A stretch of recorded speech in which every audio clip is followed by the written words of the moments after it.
eh, que alguien nos pudiera confirmar cuando sea visible la presentación. A ver, a ver.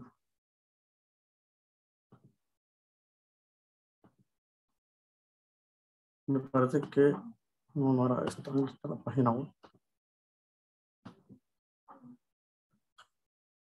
Me parece que estamos teniendo aquí un inconveniente. Ahora sí, me parece que se visualiza ya la presentación. Si alguien me pudiera hacer el favor de comentarme. Se ve, Adri, se veía la presentación en modo de presentador, no a pantalla completa.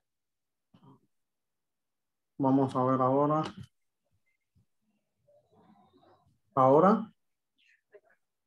Sí, ahora sí puedo ver la primera diapositiva, la activación económica y empoderamiento femenino.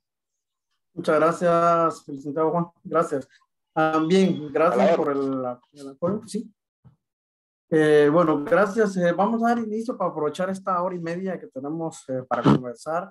Por favor, si existieran dudas, en mi caso pueden en el momento, ya que este tema, pues a lo mejor en algún momento un subtema en específico les da de curiosidad o existe alguna duda puntual porque le ha estado sucediendo a nuestra empresa, por favor me pueden detener en el momento que ustedes consideren importante para poder ir aclarando sobre la marcha las diferentes dudas que existan. Pues bien, indicaba que tenemos el tema de responsabilidad fiscal de la MIPYME y los subtemas que vamos a tratar el día de hoy es, primero vamos a hablar un poco de los impuestos, luego hablaremos sobre el proceso de los ingresos de las empresas y su relación con el proceso de facturación, luego un poco sobre la contabilidad de los libros de contabilidad. También hablaremos sobre los diferentes procedimientos para el cálculo de los impuestos en cualquier tipo de impuestos en los cuales la MIPYME de alguna forma puede estar afiliada, según unos regímenes fiscales que posiblemente estén ya afiliados. Luego haremos también un proceso de presentación de los diferentes formularios para presentar la declaración de impuesto. Y también haremos un espacio de entrada a la agencia virtual, la mía en este caso, para que veamos el proceso de facturación desde la plataforma de SAT. Seguramente algunos ya la conocen. Y finalmente algunas obligaciones adicionales a las cuales podemos estar expuestos en el momento en que nosotros nos convertimos en contribuyentes y que estamos debidamente registrados y legalizados ante la administración tributaria. Entonces vamos a entrar con el primer subtema. Me gustaría que por favor pusiéramos bastante atención, puesto que una vez iniciemos a explicar los diferentes impuestos y diferentes mecanismos o modalidades de combinaciones de impuestos, ya sería un tanto difícil como que retroceder hasta el inicio, ¿no? El plano general, esta primera lámina pues, nos está mostrando general todo lo que es el panorama de impuestos acá en Guatemala, específicos, ¿no? En los cuales nosotros podríamos estar afiliados. Si es una empresa que todavía está en el proceso de formalización y legalización, esta parte le va a ayudar mucho a poder decidir cuál régimen fiscal sería como el más idóneo para su empresa. Entonces, indicarles de que tenemos en primera instancia el impuesto al valor agregado IVA, luego tenemos el impuesto sobre la renta y finalmente el impuesto de solidaridad. Vamos a hablar de los tres y de las diferentes modalidades y opciones o regímenes que nos presenta la legislación guatemalteca. Vamos a iniciar hablando un poco acerca del impuesto al valor agregado.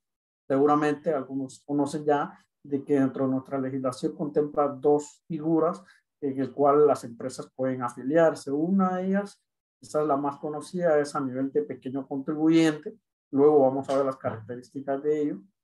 Y luego también se nos presenta como una segunda categoría o régimen, los contribuyentes normales. Ya vamos a ver en un momento las diferentes características de cada uno de ellos. Luego también el impuesto sobre la renta o sobre las ganancias. Eso vale la pena también que mencionemos. En caso del impuesto al valor agregado, es un impuesto indirecto que lo paga el consumidor o consumidor de los bienes o servicios, es decir, aquellas personas o usuarios que finalmente utilizan, consumen los diferentes bienes y o adquieren y utilizan, por supuesto, los diferentes servicios. Estas personas que hacen uso finalmente del producto o del servicio son los contribuyentes directos del impuesto al valor agregado. En el caso del impuesto sobre la renta, como estamos en la sección empresarial, diríamos que los dos regímenes que estamos observando tienen relación sobre las ganancias que tiene la empresa. Este se divide en dos regímenes, uno que es el régimen sobre utilidades y el segundo que es el régimen sobre los ingresos. En el caso del primero, el régimen sobre utilidades, la misma legislación le permite al empresario poder optar a dos formas de calcularlo. Una es en base a rentas estimadas y otro es en base a cierres parciales. Vamos a ver también las características y el por qué nos conviene más uno sobre otro. Y luego también hay un segundo régimen sobre los ingresos. Vamos a ver las diferencias y las características de ambos. Vamos a ejemplificarlo con la intención que nos quede claro, sobre todo si todavía no hemos seleccionado un régimen fiscal en materia de impuestos sobre la renta, o bien si estamos actualmente como pequeños contribuyentes, que sería lo que sigue en el momento que nosotros, nuestra empresa crezca más allá de las ventas que permite el pequeño contribuyente. Vamos a hablar también de eso. Luego, a hablar que también existe el impuesto de solidaridad, es un impuesto que pacta a las empresas agropecuarias y mercantiles, es decir, la gran mayoría de las empresas estamos en esta categoría, y indicarles que acá pues no hay un régimen, solamente hay dos formas de cálculo. Esta es la base sobre los activos netos y la segunda es sobre la base de los ingresos. Cabe recalcar que el ISO permite además una relación con el impuesto sobre la renta, puesto que permite el acreditamiento, ya sea de ISR hacia ISO y viceversa, de ISO a ISR. También vamos a hablar un poquito respecto a eso. Pues este es el panorama en general de los impuestos que vamos a abordar el día de hoy. Y vamos a empezar entonces con el primero, ¿no? Hablando del impuesto al valor agregado, IVA. Quizás ya muchos de ustedes, repito, conocen el pequeño contribuyente. Es aquel régimen que generalmente es el primero al cual puede optar un contribuyente, una pequeña empresa que está iniciando actividades. Seguramente este es el más recomendado para iniciar. Sus características son que el tipo impositivo o la tasa de impuesto que se ha de pagar es del 5% y lo hace sobre los ingresos o las ventas que las empresas tienen en un periodo de forma mensual. Es decir, todo el impuesto se calcula, digamos, de forma mensual. Las ventas, por ejemplo, de enero, pagarán un 5% sobre los ingresos y este se deberá liquidar en el periodo inmediato siguiente, es decir, que el de enero se liquida y se paga en el mes siguiente, en el mes de febrero. El de febrero en marzo, el de marzo en abril y así nos vamos con todos los meses. Tiene un límite en cuanto a techo, que es 150,000, es decir, que una empresa que empiece a facturar y en algún momento alcance el monto de 150,000 en un periodo anual, lógicamente va a tener que abandonar este régimen y pasar al régimen de contribuyente normal. Así que una empresa que acaba de iniciar un proceso de facturación y alcanza el techo en menos de 12 meses deberá pasarse al régimen de contribuyente normal. La recomendación acá es que antes de que la empresa alcance ese techo, voluntariamente la empresa se afilia a un contribuyente normal. Más adelante explicaré la razón usual del por qué debemos cambiarnos antes de que la administración tributaria nos notifique. Esa es la segunda forma.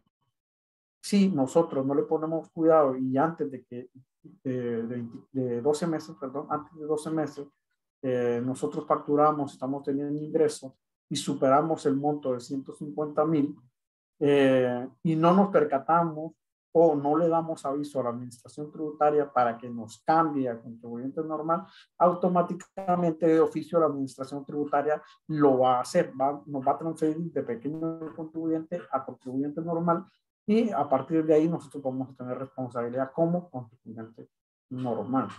Otra característica del pequeño contribuyente es que no le aplica el crédito fiscal, es decir, que no puede generar crédito fiscal por las compras que éste genere.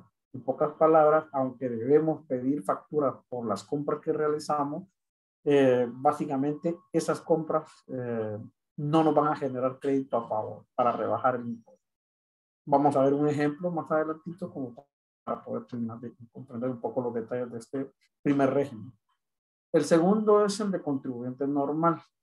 La tasa es del 12% y se calcula sobre la base de la diferencia entre créditos y débitos, es decir, la diferencia entre lo que vendí y lo que compré. Su periodo de pago, su frecuencia de pago también es mensual, por tanto aplica igual que el pequeño contribuyente. Lo que se ha facturado en enero deberá liquidarse en febrero, lo de febrero, marzo y así sucesivamente. Acá sí que nos dan el derecho a crédito fiscal, es decir, el IVA que yo pago por mis compras las puedo utilizar a mi favor para rebajar el IVA que mis clientes están pagando. Lo vamos a ver con un ejemplo para entenderlo de mejor forma. No puedo utilizar las facturas en este régimen, no puedo utilizar las facturas de pequeños contribuyentes para acreditar crédito fiscal. Así que si yo compro o tengo relaciones comerciales con pequeños contribuyentes, tengo que estar advertido que las compras que le realice a este pequeño contribuyente no me van a permitir a mí acreditar derecho de crédito fiscal. Esa es una limitante para el contribuyente normal a la hora de comprar a un pequeño contribuyente, puesto que no lo puedo utilizar. Eso no significa que el total de la factura no lo pueda utilizar a nivel de impuesto sobre la renta. Eso lo veremos también más adelante. Si hubiera alguna duda, por favor, sírvanse realizarlo. Ahorita estamos hablando en generalidad de todos los impuestos y luego vamos a ver impuesto por impuesto a nivel de ejemplo. Luego tenemos el impuesto sobre la renta, el ISR, y este se paga sobre las ganancias o las utilidades. Su razón de ser es que es un impuesto como ciudadanos y como empresas que existen en el territorio nacional debemos pagar sobre las ganancias que nuestras empresas generen. Por lo tanto, la base, en el caso del impuesto sobre la renta, y en el régimen de utilidades, que es el primero que estoy abordando, la base directa para el cálculo es los ingresos y los egresos. Es decir, acá en el régimen sobre utilidades, tomamos los ingresos por un lado, restamos egresos y básicamente lo que obtenemos es la ganancia o la utilidad, siempre y cuando esos egresos o estos gastos que las empresas tengan estén debidamente documentados y que la ley del impuesto sobre la renta le permita a usted la deducibilidad mismo.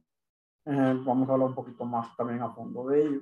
La tasa es del 25% y su periodo o frecuencia de pago es de trimestre, a nivel trimestral, es decir, enero, febrero, marzo, se liquida en el mes inmediato siguiente, en abril, mayo, junio, en julio, agosto, septiembre, en octubre. Y luego, de octubre, noviembre y diciembre, vamos a ver que como este no se presenta, ya que la declaración anual adicional que hay que presentar, entonces la legislación nos permite solo presentar las primeras tres. Como estamos hablando ahorita sobre régimen sobre utilidades, que es el primero, me indicaba que tenemos dos formas de calcularlo, ¿no? Dos formas de cálculo. El régimen sobre utilidades, 5% tenemos dos formas o mecanismos de calcular. El primero de ellos, que es la renta estimada, la legislación presume o asume que el empresario todos los meses tiene ganancia. Acá no hay en la forma de cálculo de renta estimada. En esta, la legislación dice, bueno, las empresas que están acá, por lo mismo, ganan, siempre tienen ganancias. Como aún no sabemos si ganó o perdió en realidad, asumimos que está ganando el 8%. Es decir, que sus ingresos y sus ganancias se está obteniendo en promedio el 8%. Y sobre lo que se gana, ese 8%, debemos pagar el 25%, que es la tasa del impuesto sobre la renta. Luego vamos a ver el ejemplo para poder entender un poquito mejor esta parte de la renta estimada. Pero la característica es que la ley asume que las empresas ganan todos los meses al menos el 8%. Y sobre ese 8% paga el 25% de ISR. Para mí, así luego lo rectificaré más adelante, este régimen de sobre utilidades con renta estimada es, en mi opinión, uno de los más perjudiciales para las empresas, puesto que es probable que algunos meses las empresas no necesariamente tengan ganancias, estén expuestas a pérdidas. Por lo tanto, aún así que la empresa tenga en la realidad pérdidas, la empresa estaría pagando un 8%, perdón, un 25%, asumiendo que existió una ganancia del 8%, lo cual podría ser en algunos casos mentira. Entonces, para mí, esto parte sobre una base de que posiblemente no es real. Para algunas empresas posiblemente estén ganando más del 8% y algunas otras empresas posiblemente estén ganando un poco más, un poco menos de ese 8%. Perdón, me parece que se activó un micrófono, ¿no? Por ahí.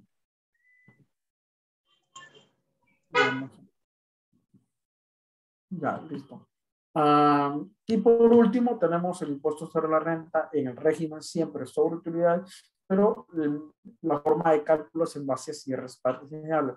¿Qué significa esto? Que cada trimestre, porque seguimos a nivel trimestral, cada 3 meses nuestro contador hará algo que denominamos un cierre parcial. En pocas palabras, para que se entienda, lo que hace es un recuento de todo lo que se vendió en el trimestre y hace un recuento de todo lo que se gastó en ese trimestre y compara ingresos y egresos y determina si existió o no ganancia. Si existe pérdida, por ejemplo, porque los gastos fueron mayores que los ingresos a las ventas, pues automáticamente nos va a dar una pérdida y la legislación dice, bueno, si perdiste, no tienes que pagar ningún impuesto. Sin embargo, si ganaste y si hubo ganancia, debes pagar directamente el 25%.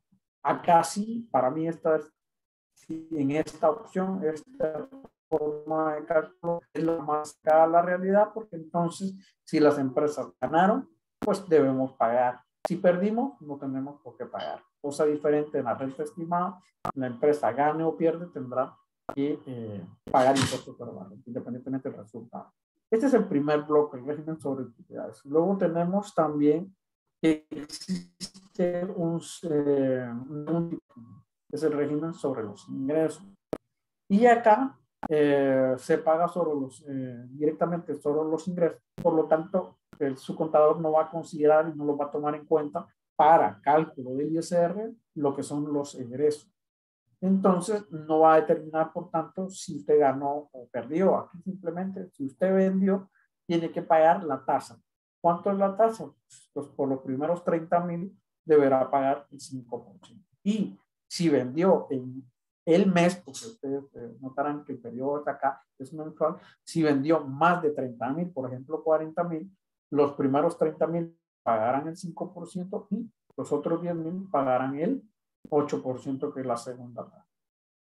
Vale la pena acá hacer una mención sobre la importancia y cuál es el régimen más apropiado para cada uno de los regímenes que existen. En el caso del régimen sobre utilidades, está recomendado para empresas que son comerciales, o sea, compra-venta. Está recomendado para empresas de artesanía. Está recomendado para empresas de manufactura, industria, agroindustria, toda aquella empresa que se dedica a la transformación de materias primas en productos terminados. El régimen sobre utilidades es el más apropiado, siempre y cuando la empresa tenga los documentos de soporte de los gastos y siempre y cuando los gastos realmente sean pertinentes al negocio. En el régimen sobre ingresos, acá es el más apropiado para empresas de servicio puro, que no tienen cómo respaldar gastos. Por ejemplo, un profesional, un mercadólogo, un abogado, un médico, ¿no?, que tenga su clínica y es una empresa también. Ellos deberían elegir, porque seguramente la cantidad de gastos y egresos que tienen ellos son mucho menos. Un médico, por ejemplo, ¿qué tanto gasto puede tener? El pago seguramente de alquiler, energía eléctrica, los servicios, y luego tal vez el pago de salarios. Siempre y cuando pueda documentar todo, serán los únicos, pero podría tener muchos ingresos dependiendo la cantidad de clientes o pacientes que esté atendiendo. Entonces, Habrán otras oficinas que tendrán mucho menos costos fijos amparados y por lo tanto para las empresas de servicios está más diseñado este régimen sobre ingresos. También podrían utilizar estos regímenes las otras empresas que mencioné anteriormente, es decir, la de comercio, la industria, manufactura, artesanías. Todas ellas podrían estar en régimen sobre ingresos siempre que no logren tener los documentos que respalden las operaciones que ellos hacen. Hay empresas, por ejemplo, que utilizan como un lugar comercial la propia casa del propietario, por ejemplo, es el propio propietario quien lo atiende, es el propio propietario que está a nombre de sí mismo o de alguien más, no a nombre de la empresa, los servicios y por lo tanto esas facturas no le van a servir para documentar el gasto o para soportar el gasto en el régimen sobre utilidades. Cuando viene haciendo cuenta, vendió, pero no tiene ningún justificante o documento que ampare los gastos que hizo en nombre de la empresa. En estos casos específicos, vale más pagar el 5% que pagar el 25% del régimen sobre utilidades. Esa es la excepción cuando las empresas están habitualmente recomendadas para el régimen sobre utilidades, no pueden o no tienen cómo documentarlo, entonces el régimen sobre ingresos es el más apropiado. Por favor, si existiera duda, pueden interactuar conmigo y podemos ir analizando. Vamos a hacer un ejercicio para que ustedes puedan preguntar y si alguien ya está pagando impuestos, nos podamos ubicar en los diferentes ejemplos que vamos a citar y podamos ver y determinar. A lo mejor no entendemos todavía muy bien la dinámica de los impuestos y aquí podríamos comprenderlo un poco mejor. El tercero de los impuestos es el impuesto de solidaridad o ISO. Este básicamente se paga sobre la base del que sea mayor, dice la legislación, entre una comparación de activos netos, entiéndase por activo todo aquel bien o derecho que tienen ustedes como propietarios. Entonces, activos, ¿no? El efectivo, las mercancías, el equipo, los vehículos, todo cuanto sea bienes o derechos y que estén a nombre de empresa van a formar parte del patrimonio en su conjunto de esta empresa y van a formar parte del activo neto. Esto lo hace su contador. Yo solo estoy tratando de simplificar algunas palabras para que entendamos sobre qué se hace el cálculo. Y la otra base es los ingresos, las ventas de la empresa. Entonces, tu contador hará una comparación cuánto tiene registrado de bienes en nombre de la empresa y cuánto vendió en un año. Esto es anual. Se hace el cálculo sobre la base anual, aunque se paga también de forma trimestral. Una vez tenga la comparativa de cuántos activos tiene registrado a nombre de la empresa y cuánto vendió en el periodo anterior, simplemente va a proceder a dividir entre de 4, que es la cuarta parte, y luego aplicar la tasa del que se paga acá en el ISO, que es el 1%, y luego comparar. Y va a determinar cuál de los dos es más grande, los activos o los ingresos, y sobre el que sea mayor, dice la legislación, será el ISO que vamos a pagar.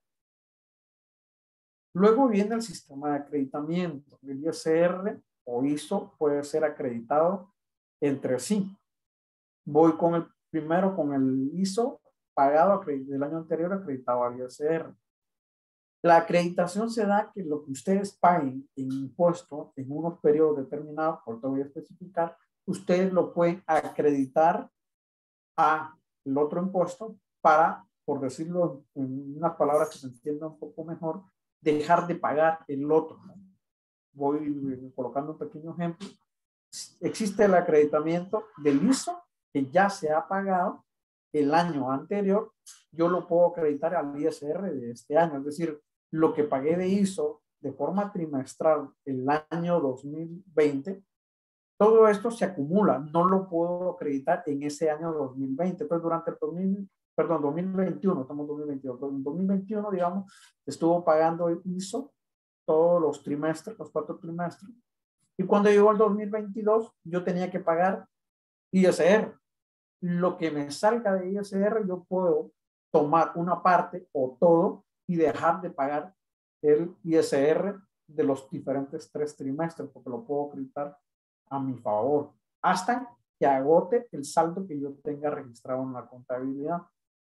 La característica de esta primera es que tiene que ser el ISO que se pagó el año anterior para acreditar a ISR que se va a pagar durante este año. Esa es la característica principal. En el otro, es al revés. Se puede acreditar el ISR pagado de este mismo año, lo puedo acreditar al ISO de este mismo año. Entonces, lo que yo pagué de ISR este año, automáticamente lo puedo acreditar para dejar de pagar el ISO en la parte que el ISR de saldo que yo tenga, que puede ser todo o una parte. En algunos casos el ISR pagado será mayor que el ISO, por lo tanto yo no voy a pagar nada. Si el ISR fuese, digamos, igual al ISO, tampoco pagaría nada. Y si el ISR fuera menor, voy a pagar únicamente la diferencia. Voy a hacer ese acreditamiento para, por decirlo en otras palabras, dejar de pagar una parte por aquello que yo ya pagué porque la legislación me lo permite. La diferencia entonces está en el tiempo. El ISO solo lo puedo acreditar al año siguiente y en cambio el ISR lo puedo acreditar el mismo año en que se está pagando. Bueno, esas son las tres. Ahora, tomé la molestia de generar esta tablita donde están las diferentes opciones. Usted es un empresario que ya está inscrito, una empresaria, perdón, que ya está inscrito en la administración tributaria, seguramente está en cualquiera de esas cuatro opciones que ustedes están viendo en este momento. Y si aún no está inscrito, pues tendrá que en algún momento estar en alguna de esas cuatro opciones.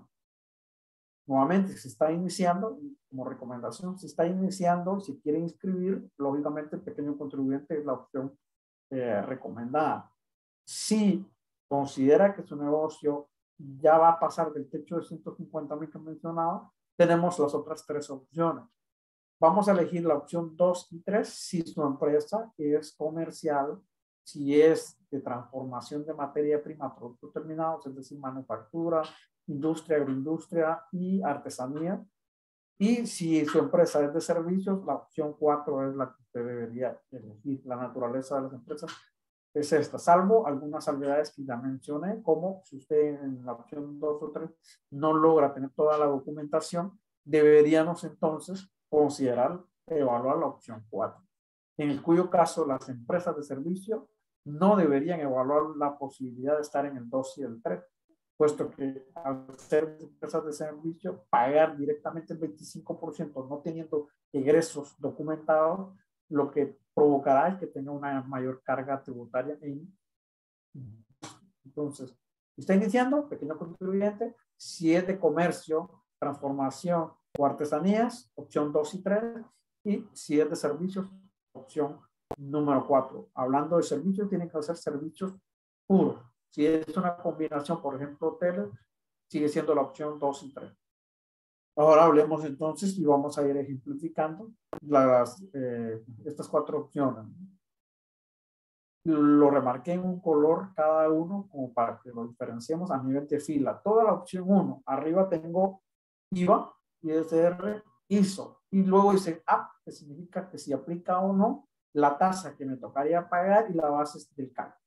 Si miramos la opción 1 de pequeño contribuyente, indica de que el IVA sí aplica, la tasa es del 5% y la base de cálculo son los ingresos. Si está como pequeño contribuyente, no va a pagar ISR y tampoco va a pagar impuesto de solidaridad. Por lo tanto, solo nos concentramos en el IVA. Pasamos a la opción 2. El 2 y el 3 son similares, solo hay una diferencia en el. El primero es el contribuyente normal del IVA. ¿Aplica el IVA? Sí, por supuesto. La tasa es 12% de la diferencia entre los ingresos y egresos, puntualmente de las ventas y de las compras. ¿ISR aplica? Sí. ¿Cuánto? La tasa del 25%. Esta segunda tiene que ver con la renta estimada. Por tanto, la base de cálculo es el 8% de los ingresos. ¿Y luego aplica ISO? Sí. ¿Cuánto? El 1%. La base de cálculo, la diferencia, bueno, el que sea mayor entre activo neto y los ingresos. Opción 3 es muy parecida, solo hay una pequeña diferencia a nivel de ISR. Si miramos la opción 3, lo que es IVA es exactamente igual, ¿no? Es exactamente igual al número 2. Por lo tanto, si aplica el IVA, tasa del 12%, entre la diferencia de lo que vendo y lo que compro. En cuanto al ISR, sí, cuanto a la tasa sigue siendo el 25%, la única diferencia es la base del cálculo. Acá se hacen cierres parciales, es decir, la base de cálculo directo son las ganancias o las utilidades que la empresa obtuvo. También pago ISO igual que la opción 2. ¿Cuánto? El 1% del que sea mayor entre mis activos netos y mis ingresos. Entonces, si comparamos opción 2 y 3, básicamente son lo mismo, solamente en la forma de cálculo en el ISR es donde se difiere. Si me piden recomendación, yo recomiendo opción 3 antes que la opción 2. Ahora aquí voy a regresar a un comentario que hice al principio, en donde indicaba de que cuando yo estoy como pequeño contribuyente, opción 1, ¿no? Empiezo a facturar. Si yo no doy aviso a la administración tributaria de que estoy por llegar a los 150,000 facturados y que quiero que me cambien de oficio, que me cambien, perdón, directamente y que no lo hagan de oficio ellos, yo voy voluntariamente a la administración tributaria y automáticamente me van a decir, señor contribuyente, ¿usted quiere opción 2, quiere opción 3 o quiere opción 4?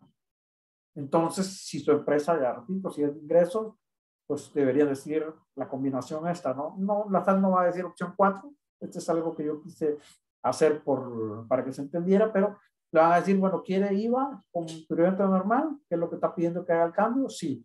Bueno, ¿se va a afiliar en ISR? ¿Cuál? Sobre ingresos sería acá, ¿no? Y no va a pagar eso.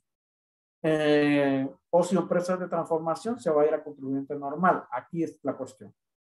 Si es de pequeño contribuyente y usted avisó a la SAT y usted va, la SAT le va a preguntar, ¿quiere la opción 2 o quiere la opción 3?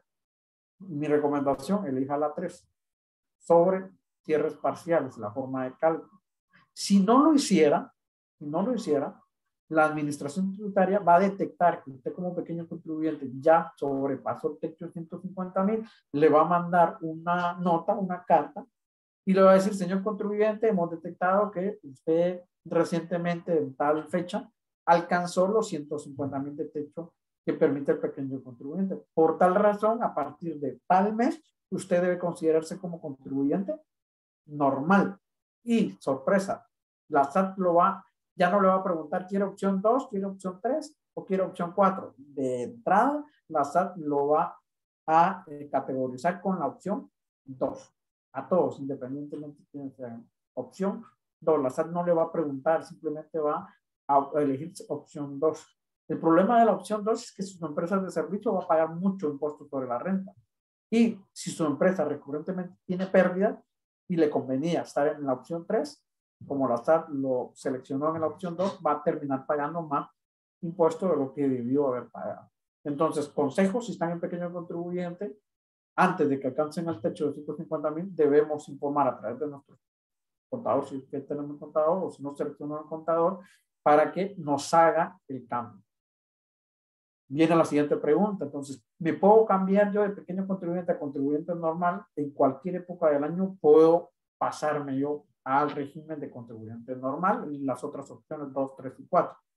Ahora bien, en el caso del ISR, digamos, si ustedes seleccionan la opción 2, 3 o 4, la que ustedes deseen, lo pueden hacer el cambio en cualquier época del año. Sin embargo, una vez hecho el cambio, en el caso de ISR, ya no lo podemos cambiar hasta el mes de diciembre. Imaginémonos que estamos en enero cuando hacemos el cambio y elegimos mal, cambiamos mal y elegimos una opción que no era la indicada. Vamos a pasar todo el año hasta el mes de diciembre. En el mes de diciembre yo puedo pedir cambio a nivel de ISR y si me toca que pagar eso, pues me tocará. Pero en diciembre voy a poder hacer. Entonces, ISR solo puedo cambiarme en los meses de diciembre. IVA me puedo cambiar en cualquier época del año y el ISO viene amarrado con el ISR, ¿no? Si seleccionó el régimen sobre las utilidades, pues automáticamente el ISO. Entonces, si observamos la opción 2, ¿está pagando ISO? Sí. Opción 3, ¿está pagando ISO? Sí. Opción 4, no. No sé, hago una pausa. ¿Vamos bien en este momento de lo que hemos venido platicando hasta acá?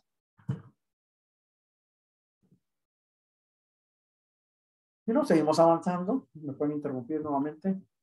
Bueno, hablar un poquito de los ingresos, ¿no? Las empresas tienen ingresos ordinarios y extraordinarios. Normalmente nos centramos en los ingresos ordinarios. Esto es por los ingresos que las empresas tienen producto de la venta de sus productos o la prestación de sus servicios. Estas, según nuestra legislación, deben estar totalmente facturadas. Entonces debemos emitir la factura correspondiente en el régimen que estemos, y en el momento que se emite la factura, pues hay o nace, ¿no?, la obligación de hacer declaración de impuestos, y en el caso de que aplique o corresponda, deberíamos también pagar los impuestos. Hay algunos momentos en donde solo debemos hacer la declaración de impuestos, y habrán algunos otros momentos en donde además de hacer la declaración tenemos que pagar el impuesto. Entonces, algunas consideraciones: al comprar mercaderías o insumos, nuestras empresas incrementan los inventarios. Y si pedimos factura, hay un seguimiento por parte de la administración tributaria. Al vender las mercancías, los inventarios básicamente rebajan. Entonces, aquí la SAT detecta si usted pidió factura o su proveedor le emitió factura cuando usted compró productos o mercancías o insumos, automáticamente la SAT detectó que usted compró y sus inventarios se incrementaron. Y en el momento de que vende, si usted lo facturó, la SAT se va a enterar de que lo rebajó y que disminuyó la cantidad de mercancía que usted tenía. Sin embargo, si no facturamos, no pedimos factura en todo y no facturamos todo, como puede ser muchas de las ocasiones, irregularidad a nivel de inventario. Ahora que estamos trabajando más con FEL y que cada vez más se nos está exigiendo, o hay los que todavía están en papel, facturando en el papel, poco a poco se está acercando el momento en que todos vamos a estar a nivel de emisión de factura electrónica en línea. Entonces, cuando la SAT hace lo que se conoce como mecanismo de cruce de información, detecta cuánto ha comprado y cuánto ha vendido facturado. Y si lo que ha comprado no coincide con lo normal en ventas, pues ahí la SAT sospecha de que pudiera estar alterando la contabilidad o alterando los documentos comerciales, y por ende podría pedirle a usted una revisión del libro de contabilidad para determinar si el cálculo de los impuestos ha sido de forma correcta. Entonces, si se pide o se recibe factura de toda compra, lógicamente debería facturarse. Si compro todo y facturo todo, debo facturar todo. Si no lo hago, debería ser un balance, pero en ese sentido, su contador debería tener mucho cuidado en la forma en que está balanceando esto. No es lo recomendado, pero generalmente pasa, ¿no? Y para evitar esa discrepancia en cuanto a los saldos. Según nuestra legislación, como compradores y consumidores, nosotros estamos obligados a pedir factura, y como vendedores estamos obligados a emitir y entregar la factura que corresponde. El no hacerlo, y como este tema habla de las obligaciones fiscales, pues quise nada más dejarle la referencia acá. Si yo no pido factura o yo no emito factura, estaría, bueno, principalmente en las empresas, ¿no? Si yo no hago esto, estoy incurriendo en un delito que se llama defraudación tributaria. Eso está en los artículos 358A, 358B, 358C, 358D del Código Penal, y pues obviamente ya se categoriza ya no como un delito tributario, sino ya como un delito más de carácter penal. Si en algún momento hay una discrepancia muy considerable y se pudiera llegar a entender de que fue provocado con intención, podría en algún momento categorizarse como algo más fuerte. Si tiene un contador que no está preparado para ello, podría haber algún tipo de sanción o problemas más adelante. Hay que tener mucho cuidado con la parte de cómo se lleva la contabilidad. Bueno, entonces respecto de la contabilidad, indicarles de que hay libros de contabilidad, hay unos libros principales, hay libros auxiliares. Los inventarios, los libros principales de conformidad con el Código de Comercio son inventario, diario mayor y de estado financiero. Y los libros auxiliares, puede ser el de compras, el de ventas, el de compras y ventas de pequeño contribuyente, el de caja y el de banco. ¿Cuáles debemos llevar? Generalmente, o normalmente, si somos pequeños contribuyentes, casi siempre dicen solo lleva el de compras y ventas de pequeños contribuyentes. Generalmente solo es. Pero si usted ya está como régimen normal o general en el IVA, es decir, ya paga el 12%, entonces le van a decir, entonces sí, tiene que sacar autorización de inventario, diario mayor y de estado financiero. Y también el de compras y ventas, que eso lo menciona la ley de IVA. Algunos, si llevan o tienen cuentas bancarias, deberían llevar además el libro de banco.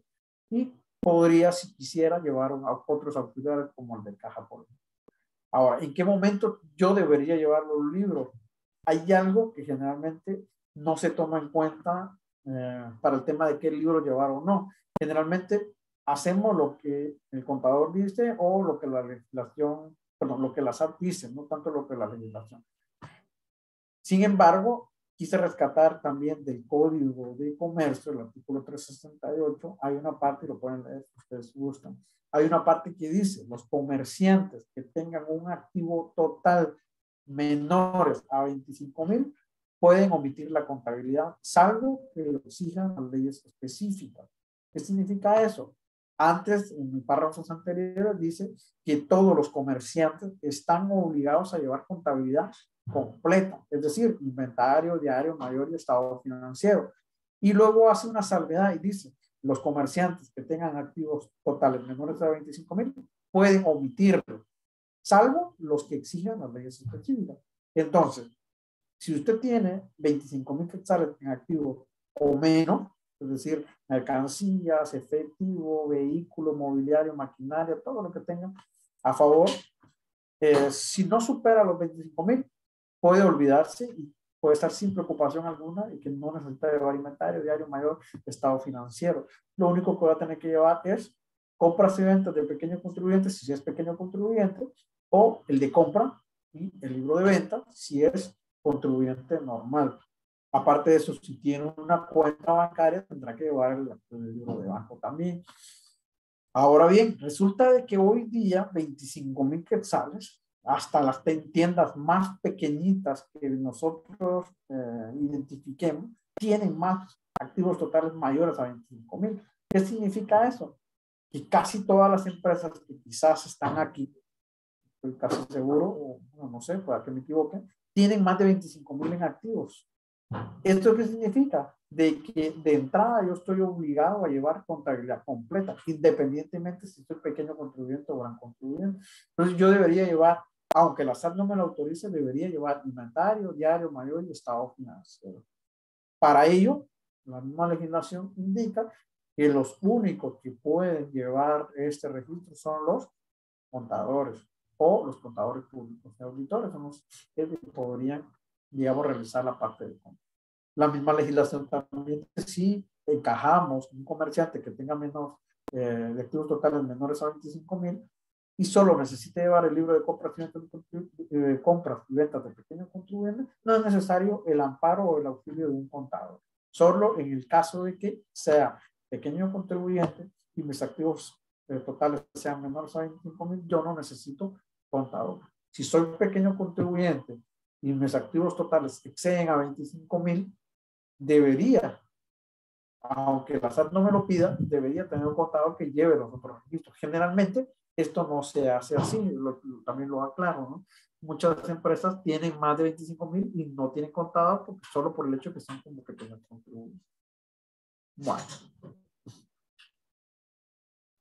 El proceso de la contabilidad básicamente se recibe la documentación de ingresos e ingresos, se registra en los libros específicos de contabilidad, caja, banco, libro de compras, libro de ventas, libro de compras y ventas de pequeños contribuyentes. Estos a su vez se registran en los otros libros, diario, mayor, estado financiero, y de este conjunto de libros sale el monto de los impuestos que yo vaya. Generalmente ese es el procedimiento. Hacemos un procedimiento abreviado porque a veces solo nos remitimos a lo que son las facturas. ¿Cómo determino entonces el impuesto? Estamos teniendo aquí la tabla que ya habíamos visualizado anteriormente y nos vamos a ir opción por opción, ¿no? Y en los casos que se repitan, pues yo lo omitiré. Voy con el primero y aquí sí me gustaría, vamos a ver el tema de tiempo, vamos a ver. Estamos en la opción 1, ¿no? Arriba por ahí les dejé la de la recomendación, ¿no? Que indicaban que son para empresas que están iniciando actividad, emprendedores que están dando ese pasito para formalizarse, empresas que tienen el régimen de pequeño contribuyente, bueno, si van a vender a consumidores finales. Y empresas que están en gran contribuyente, pequeño contribuyente, van a tener relaciones comerciales con pequeños contribuyentes. Y si se va a vender a consumidores finales. Son las dos características. Esta parte está mal ahí. Son empresas, si nuestra empresa va a vender a otras empresas de pequeño contribuyente, está súper recomendado. Y si le vamos a vender a personas que no piden factura o son consumidores finales, un pequeño contribuyente está muy bien. Aquí tengo un ejemplo bastante sencillo, ¿no? Estamos ahorita abordando solo el IVA, ¿no? Porque ISR y ISO, el pequeño contribuyente no paga, ¿no? Entonces, ¿qué es lo que procede? Muy sencillo, ¿no? Seguramente la mayoría lo sabe. Tomamos factura por factura y lo sumamos. Factura 1, 2, 3, 4, 5, 6. Todo lo que se haya facturado durante el mes, lo sumamos. Por ejemplo, dio 12.900. Ya sabemos que la tasa es del 5%, 12.900 por el 5% nos da 645. Por lo tanto, este es el IVA de pequeño contribuyente que yo debería pagar por una venta de 12.900. Un pequeño ejemplo, luego, si nos queda tiempo, esperaría yo, podríamos hacer una prueba del formulario de pequeño contribuyente. Yo creo que todavía no va a quedar tiempo. Bueno, pasamos a la opción 2, porque ya en la opción 1 no tenemos ISR y no tenemos ISO. Pasamos a la opción 2. Ahorita vamos a ir con el IVA, luego vamos a pasar al ISR y luego al ISO. Ahorita estamos con el IVA. Quise poner un ejemplo, está dos veces, uno sencillo y otro que ya incluye ventas y compras del mes, ¿no? Para entender y tratar de aclarar algo que se toma como mito, diría yo, o tal vez como algo recurrente que se menciona entre empresarios o empresarias. Generalmente yo he escuchado, yo ejercí como contador por muchos años y casi siempre la frase que utilizan los empresarios es, bueno, me toca que pagar IVA, ese término, ¿no? Me toca que pagar IVA. Ese término está muy mal dicho porque en realidad lo que la empresa hace no es pagar IVA, es transferir el IVA. Ahorita voy a tratar de explicar por qué. Decimos que las empresas no pagan IVA. Los que pagan IVA son los consumidores finales. Y para eso voy a tratar de demostrarlo con este pequeña tablita. Me gustaría que nos prestemos atención a la primera parte donde está la venta de 200 quetzales. Vamos a ver si puedo activar acá la opción de pizarra.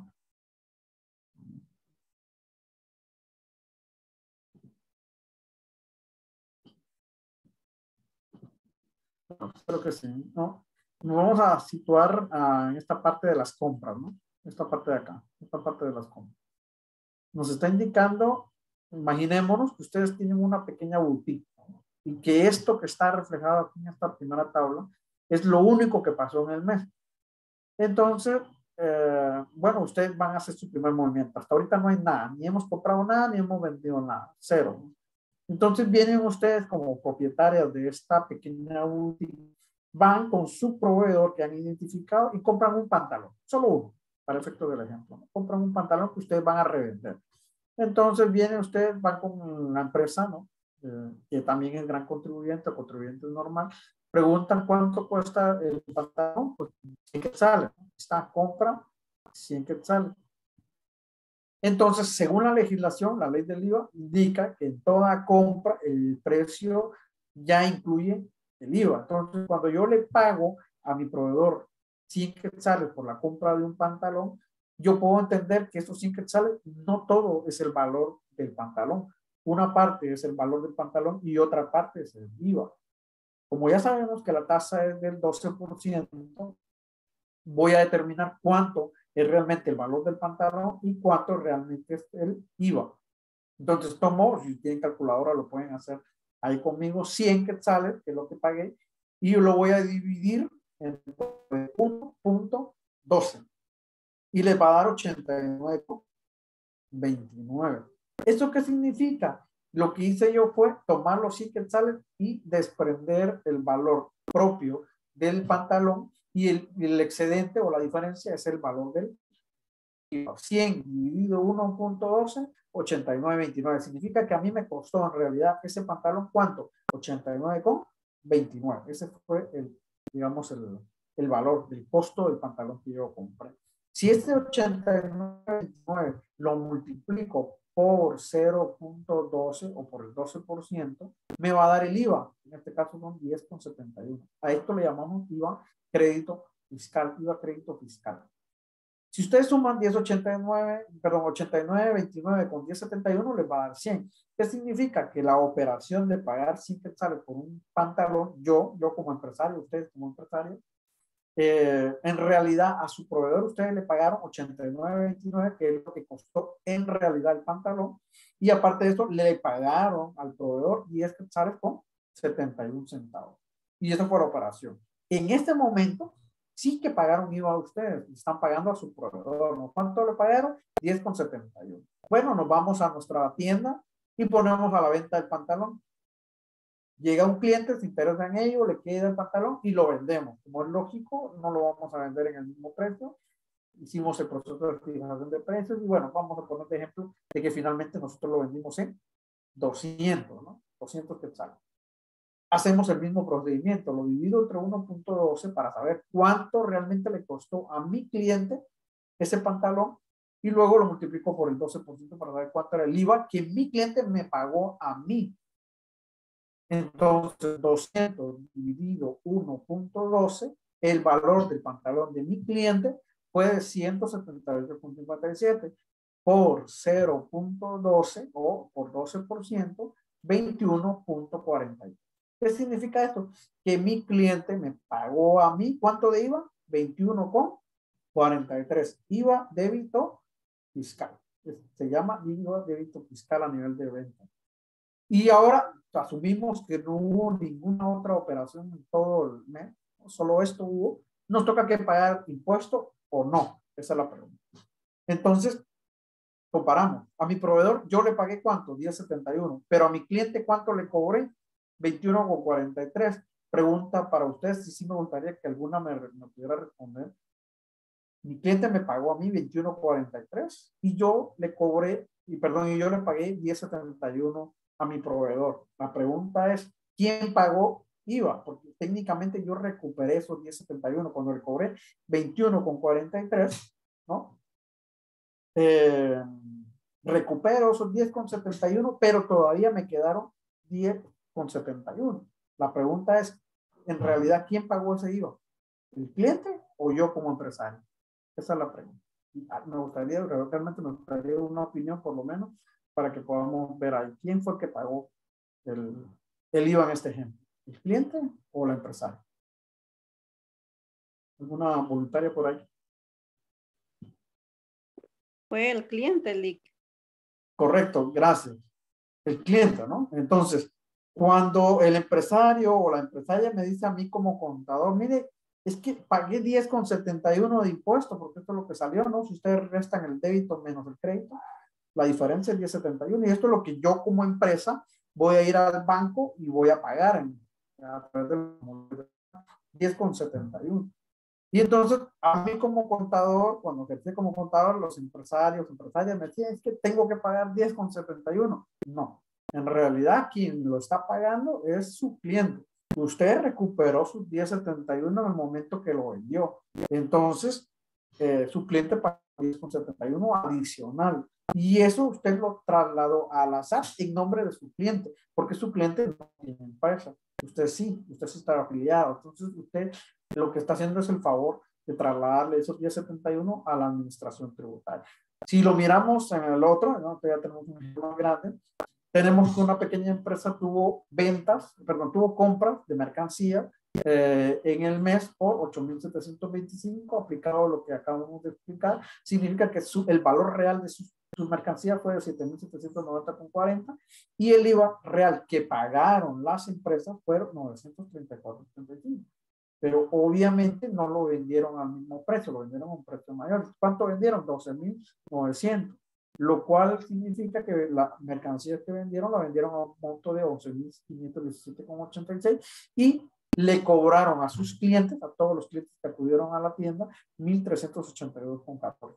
Entonces restamos IVA débito fiscal, lo que le cobré a mi cliente, menos lo que yo le pagué a mi proveedor, y obviamente para que le cobre a mis clientes es mayor, recupero yo mis 934,85 Y la diferencia, que son 447,29, es lo que yo traslado, es la forma correcta, a la SAT en nombre de mis clientes. En nombre de mis clientes hago ese traslado a la administración tributaria.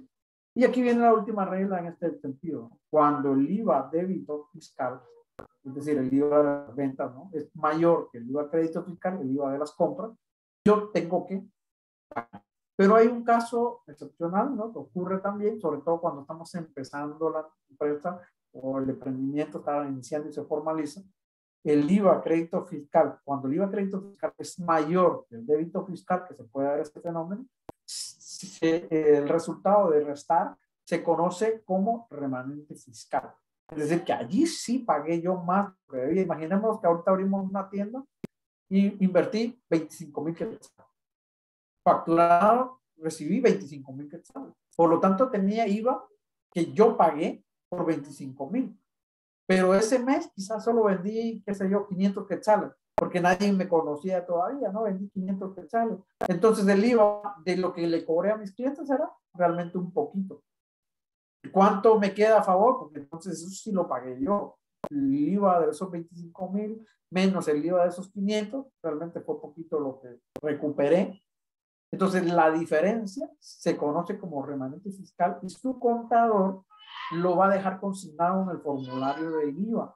Y le va a decir a la SAT, señor SAT, mi cliente compró más de lo que vendió y le tiene un exceso de impuesto a su favor. Y dice la legislación que ese dinero en impuesto usted lo puede usar en los próximos periodos. Es decir, el siguiente mes quizás ya no va a comprar, ya tiene mucha mercancía, pero sí va a vender. Entonces, ese mes no va a tener compra, pero sí venta. Pero como tiene un saldo a su favor, lo puede ir descontando hasta, dice la legislación, hasta que se agote, siempre y cuando su contador tenga cuidado de ir arrastrándolo entre formulario y formulario. De esta manera, al final de cuentas, todo el IVA que usted pagó al inicio lo va a terminar recuperando. No sé si quedó claro el tema del IVA. En esta parte me gusta tener un poco más, dado que entonces podríamos llegar a la conclusión de que las empresas no pagan el IVA. Lo paga el consumidor final o el cliente quien adquiere los productos. No sé si se entendió por ahí, espero que sí. Esto es en cuanto a IVA. Ahora paso entonces al ISR. Estoy ahora en ISR de la opción 2, es decir, la del 25%, la que presume de que usted ganó todos los meses. Entonces aquí dice, señor contribuyente, aquí no nos interesa saber si usted perdió o ganó. Nosotros vamos a asumir que usted todos los meses ganó al menos el 8%. Entonces, por favor, repórteme cuánto vendió en enero, sin el IVA. Aquí es sin IVA, ¿no? Aquí estamos partiendo de que esos datos que están ahí ya le quitamos el IVA porque si no se llamaría doble o múltiple tributación. Entonces, el contador va a agarrar las ventas del mes, lo va a dividir entre 1.12 y, por ejemplo, vamos a decir que en enero quedó 12,900. Pero tomó las facturas, ¿no? Sumó todas las facturas y a eso lo dividió entre 1.12 y le dio 18,700. Ahí ya le quitamos el. En marzo, la misma historia, ¿no? Un trimestre. Y luego sumamos, ¿no? Lo que vendí en enero, lo que vendí en febrero, lo que vendí en marzo. Total de ventas sin IVA de 45,850. Entonces dice la SAT, bueno, si su venta fue de 45,850, asumimos que el 92% fueron gastos y el otro 8% que resta es su ganancia. Entonces 45,850 por el 8%, dice, bueno, su ganancia estimada es de 3,668. Como tiene ganancia, porque es una ganancia estimada, pague el 25%. Entonces, 3,668 por el 25%, 917. Ese sería ISR que usted va a pagar en el trimestre. Este es el procedimiento en la opción 2, ISR en modalidad sobre la base de rentas estimadas del 8%. ¿Cuándo se pagan? Se pagan 3 trimestres, enero, febrero, marzo. Se paga en el mes de abril. Abril, mayo, junio, en julio, agosto, septiembre, en octubre, noviembre y diciembre, octubre, noviembre y diciembre no se paga. No se paga.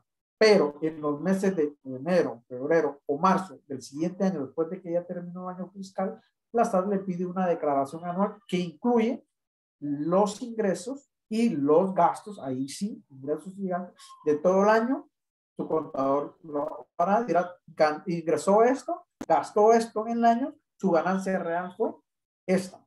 Entonces, por el 25%, esto fue lo que debió haber pagado en todo el año, menos lo que ya pagó en los primeros 3 trimestres, y ahí determinará si tendrá que pagar algo más o, por el contrario, ya pagó.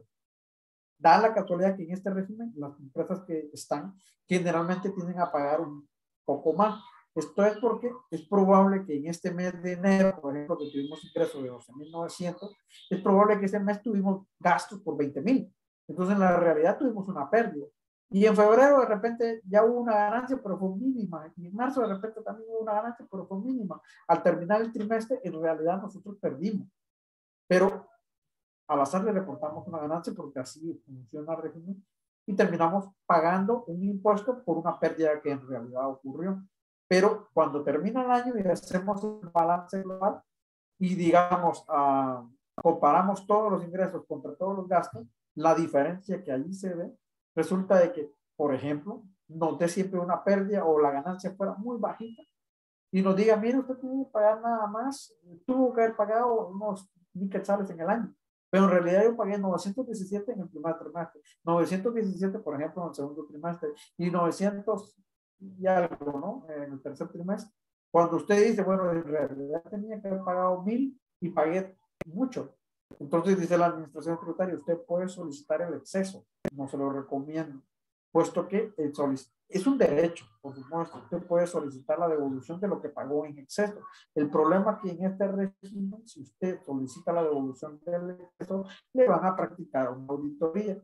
Y si le practican auditoría, eso significa de que le van a revisar todo. Si usted facturó toda la mercancía y pidió factura por todo lo que compró, adelante, pídalo, es su derecho. Sin embargo, si su contabilidad no está tan buena porque no pidió factura de todos los proveedores, no la ingresó a contabilidad y no facturó todo, basta para encontrar esas anomalías a la hora de hacer la revisión para poder devolvérselo. Y al encontrar, por experiencia de los días, muchos empresarios, en lugar de tener la devolución, les van a exigir un ajuste. Le van a decir, señor empresario, usted dejó de facturar tantos miles, por favor pague lo que no pagó. O sea, en lugar de terminar pidiendo la devolución, terminan pagando multa más impuesto que debió pagar en este momento. Entonces, este régimen, sinceramente, no lo recomiendo yo para nada. Ahora voy con el ISO. Estoy tratando de simplificar porque en realidad todas estas cuestiones llevan un procedimiento un poco más largo. Su contador es el que lo hace, pero la idea es que entendamos cómo funciona, ¿no? En el caso del ISO, su contador va a tomar algo que se llama balance general y va a determinar cuántos son sus activos netos, es decir, sus bienes, ¿no? Lo que está registrado a nombre de la empresa. Por ejemplo, 85.700, lo va a dividir dentro de cuarto, porque la legislación dice que es la cuarta parte para el cálculo, 21.425, le va a aplicar la tasa que es del 1% y va a decir, según los activos, el ISO debería ser 214,25. Nos vamos a la otra parte, sobre los ingresos totales. ¿Cuánto facturó en el año? El año anterior, por supuesto, para pagar en el 2022, por ejemplo, se utilizó de base los activos y los ingresos del año 2021. Por lo tanto, si usted no tenía empresa el año 2021, no paga el primer año, no paga ISO, hasta el segundo. Ingresos totales, digamos, facturados 153.600 dividido 4, el procedimiento es el mismo, la cuarta parte, 38.400, la tasa sigue siendo el 1%, 384. Entonces tenemos dos ISO. Y la legislación dice el que sea más grande de los dos. ¿Cuál es más grande? En este caso, las ventas o los ingresos, ¿no? Entonces, tu ISO que va a pagar es 384. ¿Cuándo se paga? Es trimestral, igual. De enero, febrero, marzo, lo tiene que reportar y pagar en abril, el de abril, mayo, junio, en julio, el de julio, agosto, septiembre, en octubre. Y aquí sí se paga todo. Octubre, noviembre, diciembre, en enero del siguiente año. Bueno, con eso ya sacamos todo lo que tiene que ver con la opción número 2. Si hay alguna pregunta, por favor me pueden interrumpir, si no, yo sigo avanzando por cuestiones de tiempo. La opción número 3, ¿no? Ya no voy a repetir el IVA porque es exactamente igual al ejemplo que estoy explicando de los pantalones, ¿no? Es exactamente el mismo para el 3 y es exactamente el mismo para el 4. Por lo tanto, ya no voy a explicar nuevamente el IVA. Ahora me detengo en el ISR de la opción 3, que es el mismo de la opción 2, pero con una diferencia. Acá se van haciendo cortes trimestrales totales. Es decir, acá, allá solo eran los ingresos, acá también nos interesan los ingresos. Entonces, la empresa tiene que dar los mismos ingresos que ejemplifica hace un momento, ¿no? Y tenemos los gastos que esta empresa tuvo, como es trimestral, pues tenemos que ver los trimestres. Siempre son ingresos y gastos sin IVA, ya se les quitó el IVA. El contador puede haber hecho este procedimiento. Entonces, tenemos que esta empresa tuvo ingresos descontando el IVA por 45.850 y tuvo gastos. Los gastos, quiero aclarar acá, son compras, ¿no? De las compras de mercancía que me pidieron para vender, pero también se incluyen los costos fijos como salarios, alquiler, siempre y cuando tengamos la documentación de respaldo. Si existe, esto tu contador le podrá indicar cuáles facturas proceden y cuáles no. Si la documentación procede, lo podemos ingresar en este cálculo, ¿no? Asumimos que ahí ya está. Y nos dio 44.045.75. Básicamente lo que hacemos es algo que se llama cierre contable. Determinamos si hubo ganancia o pérdida, ingreso menos egreso, tanto. En este caso los ingresos eran mayores que los egresos, por lo tanto de una ganancia o una utilidad de 1.804,25. Como la tasa del 5% aquí de una vez, y me da un ISR a pagar del trimestre de 451,06. La diferencia con el anterior es que si los egresos, por ejemplo, hubieran sido mayores y me hubiera dado una pérdida, automáticamente la ley dice aquí no pague nada, porque ya usted demostró que no hubo ganancia, sino pérdida en el cálculo que usted nos está haciendo. Entonces, como no hubo ganancia, no pague nada, es cero. En el otro, si usted tuvo pérdida, igual tiene que pagar la renta estimada del 8%. ¿Cuándo se hace la declaración? Igual que en el anterior, enero, febrero, marzo, en abril, mayo, junio, en julio, agosto, septiembre, en octubre. El de octubre, noviembre y diciembre no lo hacemos porque en los meses de enero, febrero y marzo, el contador debe entregar una declaración jurada anual donde debe ingresar todos los ingresos del año y todos los gastos del año documentados, y ahí va a determinar cuál fue el ISR del año. Le va a restar los 3 pagos que usted ya hizo y va a determinar si todavía tiene que pagar algo más o en definitiva ya no tiene que pagar nada. Si hubo un exceso, también podría pedir la devolución con la salvedad que ya hice en la opción 2, ¿no? Pedir la devolución implicará una revisión por parte de la administración tributaria. Y luego, el ISO no lo voy a explicar porque es exactamente el mismo que expliqué en la opción 2, ¿no? Es exactamente el mismo, por lo tanto ya no pasa. Me voy ahora a la opción 4. Esta opción 4 he dicho que son para empresas de servicio, ¿no? Para empresas de servicio mayormente. Pero también aplica para las otras empresas siempre y cuando las empresas no tengan cómo respaldar o cómo demostrar que los datos realmente son de ellos, ¿no? Si es así, entonces esta opción le podría favorecer. Y esto es igual como el IVA de pequeño contribuyente, con una pequeña diferencia nada más.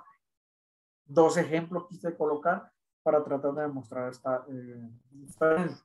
En el primer caso, una empresa que en el mes, que es mensual, que en el mes tuvo ingresos por 12.900, paga el 5% de ISR, es decir, paga 645 y ya está. Como los ingresos no superaron a los 30.000, queda a una tasa del 5%. La segunda opción, la que está abajo, es una empresa que facturó más de 30.000, facturó 45.200, sin IVA, ambos casos sin IVA, ya su contador le descontó el IVA. Son 45.200. Entonces la ley dice, por los primeros 30.000 tienes que pagar 5% y por la diferencia el 7%. Entonces, 30.000 por el 5%, ya sabemos que es 1.500, cuota fija, 1.500 por 30.000. Si fuera menos, pues ya vimos el caso de arriba. Y por la diferencia de los 45.200, es decir, 15.200, nos aplica el 7%. Y ahí sumamos 1.500 del 5% de los primeros 30.000, más 1.064 del 7% de los 5.200 adicional, su ISR en el mes de 2.560. Esa sería la respuesta acá en el ISR de la opción número 4. Bueno, voy a las presentaciones de declaración. Un momento, me voy a ir así rápidamente a la página de la SAM. Este es el Declaraguate, la página donde se hacen las declaraciones. Entraré ahorita allí. Y luego también mostraré la parte de la agencia virtual, que es la parte final. Y ahí nos vamos a demorar un poquito. Y voy a adelantar acá para cerrar bien la presentación y luego irme a la página de la SAM los últimos minutos que nos puedan queda algunas otras obligaciones, ¿no? Como empresarias tenemos las obligaciones de inscribirnos como contribuyentes si aún no lo hemos hecho. 2, habilitar libros de contabilidad. Para ello debemos pagar un arancel de 50 centavos por cada hoja de libros de contabilidad que pidamos. Debemos habilitarnos como emisor de la factura electrónica en línea. Ahorita todo empresaria que se esté legalizando debe automáticamente emitir FEL, ¿no? Factura electrónica en línea, ya sea por un celular, por una computadora, una tablet, un dispositivo electrónico que tenga conexión a internet que pueda generar la factura electrónica en línea. Ya no se puede en papel, puede imprimir en FEL, pero ya no puede tener preimpresas como antes a nivel de imprenta. Hay un grupo de empresas que todavía tienen papel, pero digamos a mediados de año el resto de grupos se integrará a FEL y ya no tendremos factura preautorizada, ¿no? Como antes. Necesitamos solicitar la autorización de un contador en el caso que necesitamos llevar contabilidad completa. Y puse la referencia de lo que ya habíamos hablado anteriormente, ¿no? Los 25,000 yo necesito contador. O si estoy en el régimen normal del IVA, automáticamente necesito contador.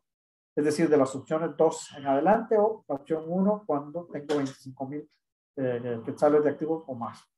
Necesito actualizar mis datos en el RTU, ahora le llamo RTU digital, todos los años después de haber cumplido años. Entonces, lo ideal es que se haga el día del cumpleaños o los días siguientes al cumpleaños.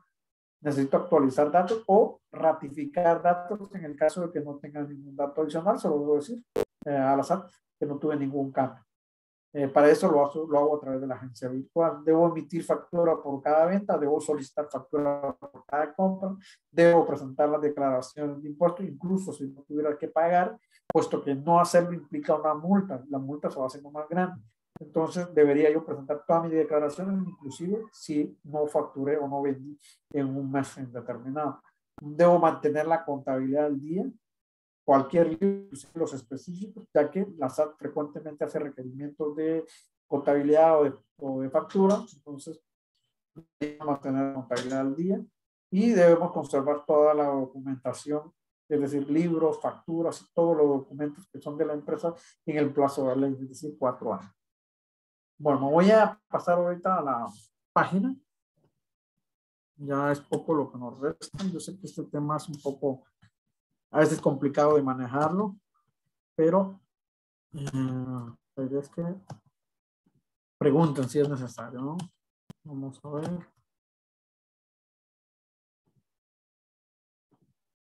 Ahorita debería empezar a visualizarse lo que es la página de la SAT, ¿no? Es la página que debería visualizarse. No sé si se logrará visualizar. Sí, a ver.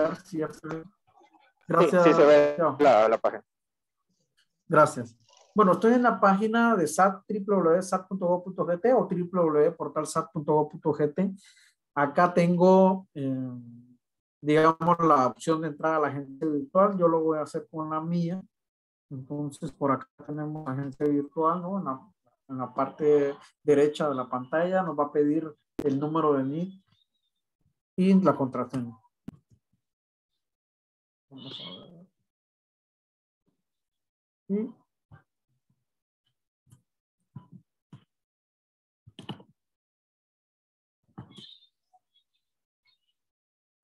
algo hizo mal, no me dejó entrar, vamos a ver.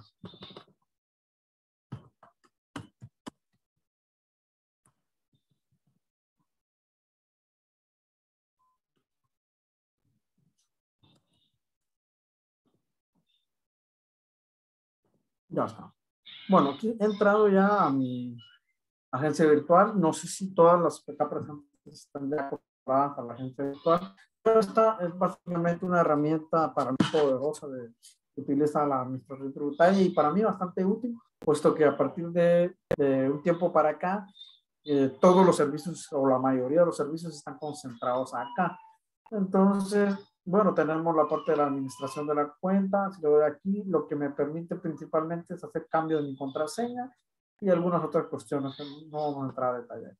En la parte de servicio, Aquí sí es importante, creo que aquí está la mayoría de cuestiones que nos puede servir. No voy a entrar en todas porque no es el tema, pero aquí puedo actualizar datos en mi RTU si es que hubiera un cambio significativo. Acá mismo en actualización de datos puedo inscribir a otras empresas mías de mi propiedad. Puedo inscribir entonces otras empresas si yo quiero acá.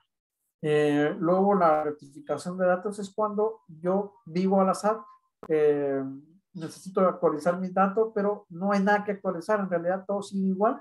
Esta es la opción de rectificación de datos. Si yo quiero cerrar una empresa que ya no estoy utilizando, puedo utilizar el cese de actividad.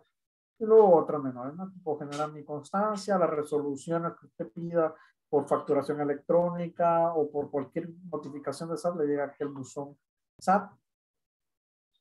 A ver, bueno, yo ahorita me voy a ir a esta opción de la factura electrónica en línea.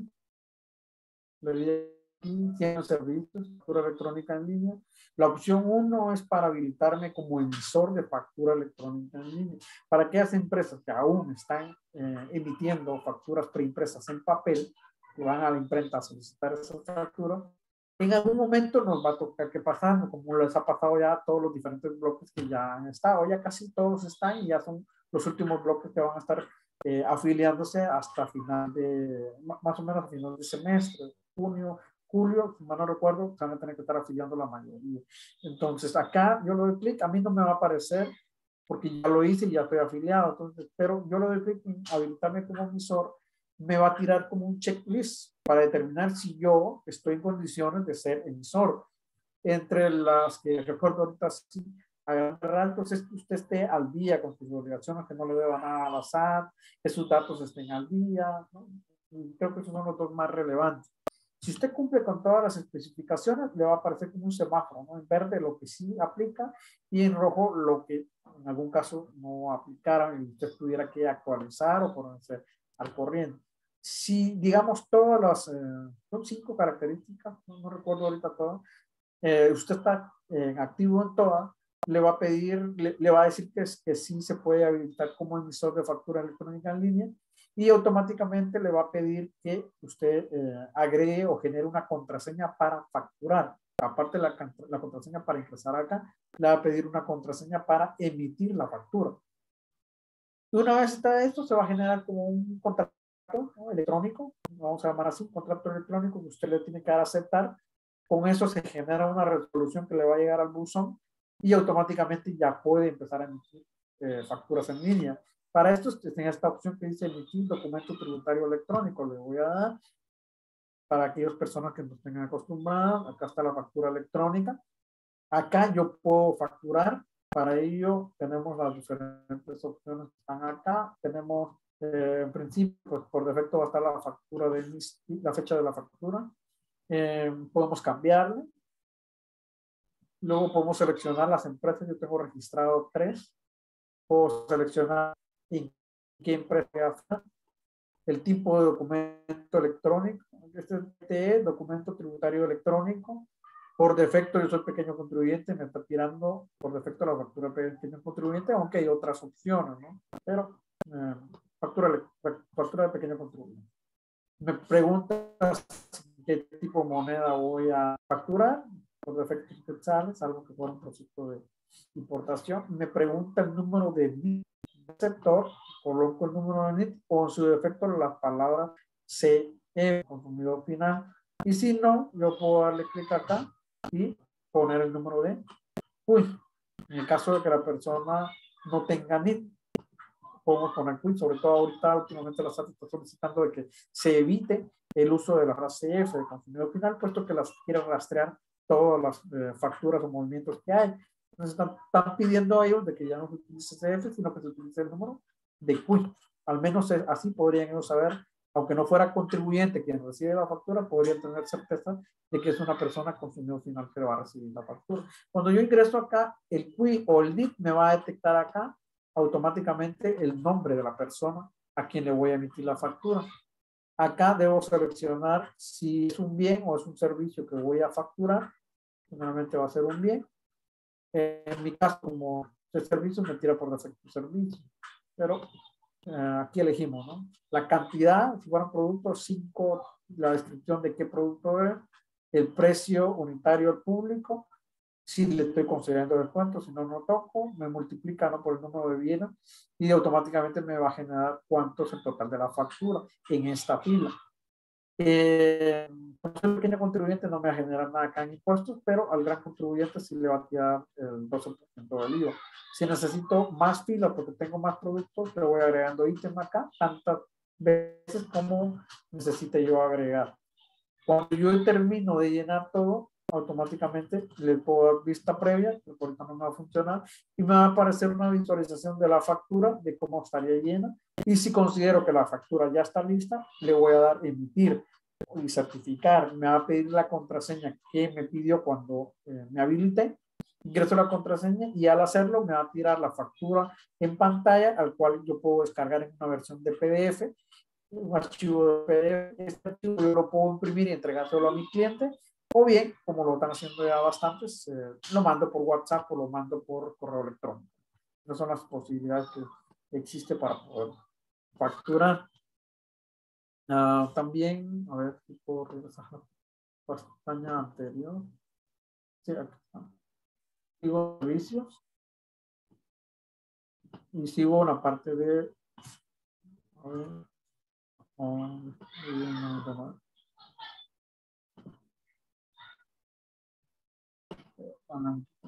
ya.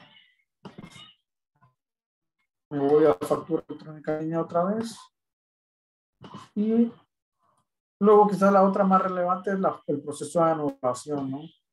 En anulación me va a pedir el número de autorización, es decir, este número que aparece en el archivo de PDF que se descargó, un número como este, que es la numeración de la factura que se generó, o como código, ¿no?, que se generó la factura. Este código que está en el documento de PDF que se imprime o se manda, lo colocamos acá, y acá el número de NIF de la persona que estamos facturando. Si en el caso yo considero que me equivoqué en la factura o que el negocio ya no se concretó, yo ya había emitido la factura, entonces puedo hacer ese proceso de anulación.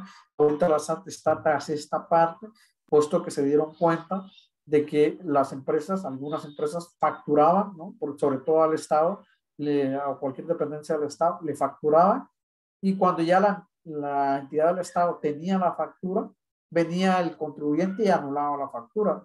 Hacían pasar una factura allá para que cuando hicieran una revisión de auditoría en otra empresa o en la entidad del Estado al cual se había entregado, pareciera de que efectivamente ya tenían la factura y pagaban por un servicio que en realidad nunca fue, pero se ponían de acuerdo con las empresas. Entonces detectaron de que algunas empresas se estaban prestando para simular compras, sobre todo con entidades del Estado. Acto de corrupción, ¿no? Finalmente. Entonces ahora están pidiendo de que ingresemos el número de NIF, pues esta parte no estaba antes. Ingresemos el número de NIF de la empresa. Así, si están haciendo una auditoría, revisan si la factura efectivamente quedó validada en el sistema o no. Y ahí, y de esa forma, la SAT está cruzando ahorita este tipo de situaciones que se estaba dando con anterior. Bueno, hay más opciones y aquí se podría hablar de muchas cosas más. Pero en cuanto a PEL, me tengo acá, creo que todavía tenemos, ya estamos sobre la hora, me avisan en los compañeros, pero en lo que me dan las instrucciones, solo así rápidamente, estoy entrando a Declaraguate.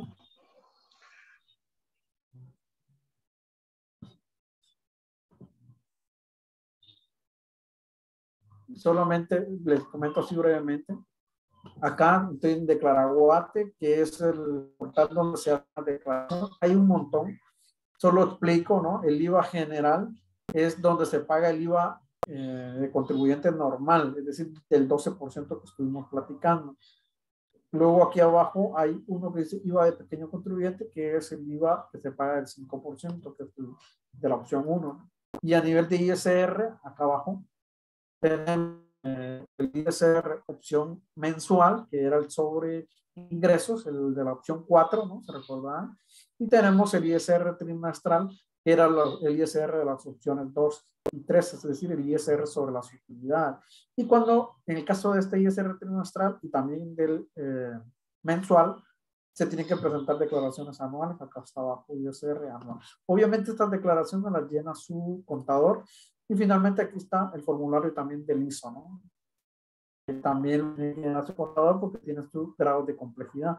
El más fácil sería el del pequeño contribuyente, pero los demás sí tienen un grado de complejidad y hay que saber qué datos rellenar, ¿no? Por mi parte es todo. No sé si habrá alguna pregunta sobre los compañeros. ¿Me indican que procede?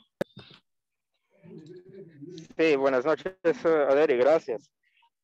Bueno, la verdad que es un tema bastante extenso, el tema fiscal, el tema tributario, los tipos de contribuyentes. Tenemos una pregunta por acá, la pregunta de Lorena, que nos dice buenas tardes. ¿Cómo sabemos si es un bien o un servicio?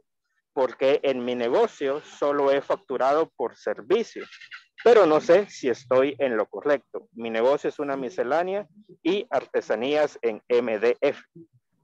Bueno, la característica clave en esto es la tangibilidad o no de la acción, ¿no? Entonces, si es un bien, van a ser productos tangibles que el usuario o cliente se va a llevar, va a retirar y que va a utilizar o va a aprovechar. Y van a ser servicios cuando yo le estoy ejecutando una actividad que le va a beneficiar, pero que en grado de tangibilidad no es perceptible. Es decir, es algo intangible, ¿no? El hecho de que me brinde, por ejemplo, el servicio de masaje, no, yo me llevo el servicio, lo utilicé, pero no me llevo nada tangible.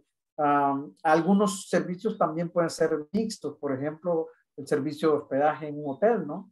De repente ahí recibí algunas cuestiones que pueden ser tangibles, pero el servicio como tal, lo utilicé, el hospedaje, y luego pues ya no me llevé nada tangible. El hospedaje podría ser servicio, ¿no? Y luego lo que es abarrotería, zapatería, medicina, todas las cuestiones que me entregan, ese es un bien, ¿no? Entonces, tangiblemente es un bien y lo intangible es un servicio. Yo creo que lo podría resumir ahí.